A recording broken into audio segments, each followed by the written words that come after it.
જય જોહાર, જય જોહાર, જય જોહાર, જય જોહાર. હા એમ. એટલે કાકા હવે તો મામલો મેદાને પડ્યો ને તમે બધા આમાં રોડ મુકાઈ થોડું સારું લાગે આમ અવતાર્યા પાછા બધા મેદાનમાં.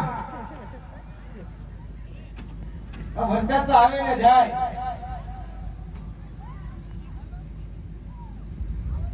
હું કાઠિયાવાડી આવત છું એટલે કાઠિયાવાડી લેકો એ જરાક રહેવાનો. અરે વળે નહીં કઈ ગેંગે કે ભે ભે કરવાથી, અરે વળે નહીં કઈ ગેંગે ભે ભે કરવાથી ગરીબ શણગાર મર્દોનો સજી લ્યો તો મજા છે. અને મજા કઈ ઘોર આવે દાંત બે કરમ કાળની સામે ભરી લ્યો તો મજા છે. લે ટાઢ હોય, તડકો હોય કે વરસાદ હોય, ગમે એવી પરિસ્થિતિ હોય સામે લડવું પડે. ઇતિહાસ કોઈ દી માય કાંગલાઓનો ન લખાય. અરે માય કાંગલા વેળા મૂકો. તરત વરસાદ આવ્યો નથી ને ઝાપડું ગોતવા નીકળી ગયા નથી. અરે આપણે તો જળ જમીન જંગલ સાથે રહેવા વાળા. અને આજનો દિવસ એ વિશ્વ આદિવાસી અધિકાર દિવસ. અત્યારે જોવા જાય તો વર્તમાન લોકશાહીમાં અધિકારનો પર્યાય અને આદિવાસી સમાજ. આ આદિવાસી સમાજ મેં જોયું છે. હું ગાંધીનગરમાં રહું છું છેલ્લા 13 વર્ષથી. જ્યારે પણ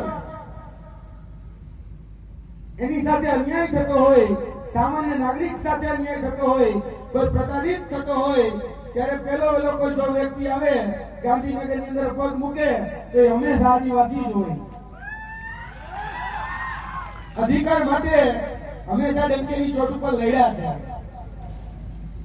આપણા હથિયારો એ લોકશાહી પેલા ચોક્કસપણે તીર, કાંટા, ભાલા હશે એમાં હું ના જ નથી પાડતો, હોવા જ જોઈએ પેલા.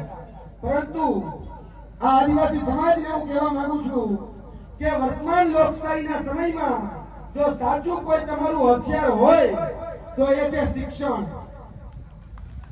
શિક્ષણ એ સિંહણનું દૂધ છે જે પીસે કાળ નાખશે. અને યાદ રાખજો, તમારા સમાજનો, અમારા સમાજનો સાચો વિકાસ ક્યારે થાય?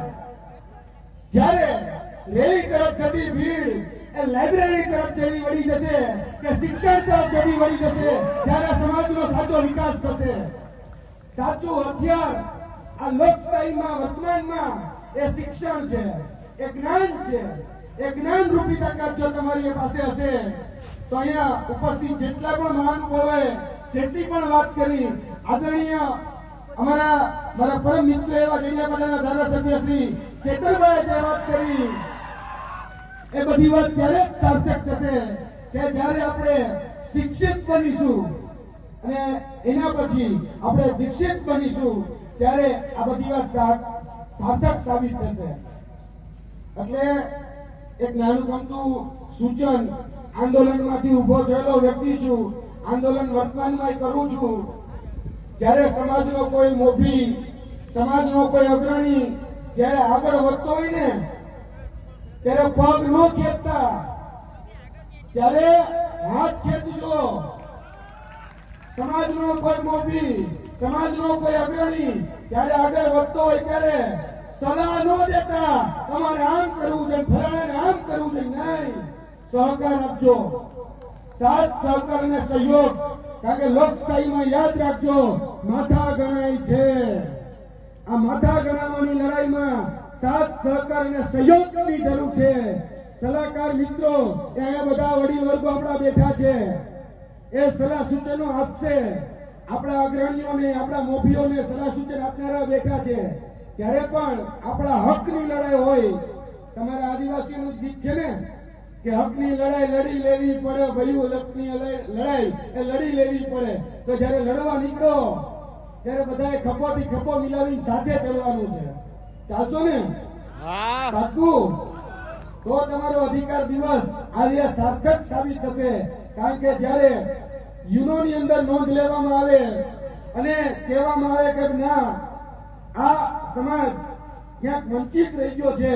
એ પ્રથમ હરોળની જે શ્રેણી છે ત્યાં સુધી પહોંચવો જોઈએ. તો એના માટે આ દિવસ છે. આપણા અધિકારોનું જ્ઞાન આપણને અવશ્ય હોવું જોઈએ. બંધારણે આપને આપણા અધિકારો આપ્યા છે. એ અધિકારનું જ્ઞાન એ અવશ્ય જો તમારામાં હશે તો ચોક્કસપણે આ બધી જ લડાઈ એ લડી શકાશે. બાકી અત્યારે કેવું છે ખબર છે? આ ગાંધીનગર છે. અત્યારે ગાંધીનગરનું નામ બદલવાનો પ્રસ્તાવ એ મૂકવામાં આવ્યો છે. આ ગાંધીનગરની એક એવી શેરી નથી કે જેમાં ખાડો ન હોય. એટલે ગાંધીનગરનું ખાડાનગર નામ રાખવાની ગણતરીઓ ચાલે છે. આ છે શાસન વ્યવસ્થા. અને બહુ દુઃખ સાથે કહું છું, મારા પરમ મિત્ર ગતરોજ એના પિતાશ્રી એક આ જ રીતે ખાડામાં પડી જવાથી બાઇક લઈને જતા હતા. મારા પરમ મિત્ર યુવરાજસિંહના પિતાશ્રી વનરાજસિંહ એ બાઇક લઈને જતા હતા અને ગટર જે આપણે ભૂગર્ભ ગટર હોય એનું ઢાંકણું ખુલ્લું હતું. હવે એ ઢાંકણું હવે વરસાદના પાણીમાં તો દેખાય નહીં એટલે બાઇક સીધું એ ખાડામાં ગયું અને હેન્ડલ જે હતું બાઇકની છાતીમાં પાસળીમાં લીધું. પાસળી ભાંગી ગઈ અને મૃત્યુ પામ્યા. આજે એના માટે લડવાનો સમય છે કે ભવિષ્યમાં આપણા સમાજનો આપણી સાથે રહેનારો આપણો સહપાઠી એ ક્યારેય આવી લાલિયાવાળી આવી જે મનપા રાજકોટ મ્યુનિસિપલ કોર્પોરેશનના મહાનગરપાલિકાની જે ધાંધલી છે એનો ભોગ ન બને એ અધિકાર માટે આપણે જ લડવાનું છે. આ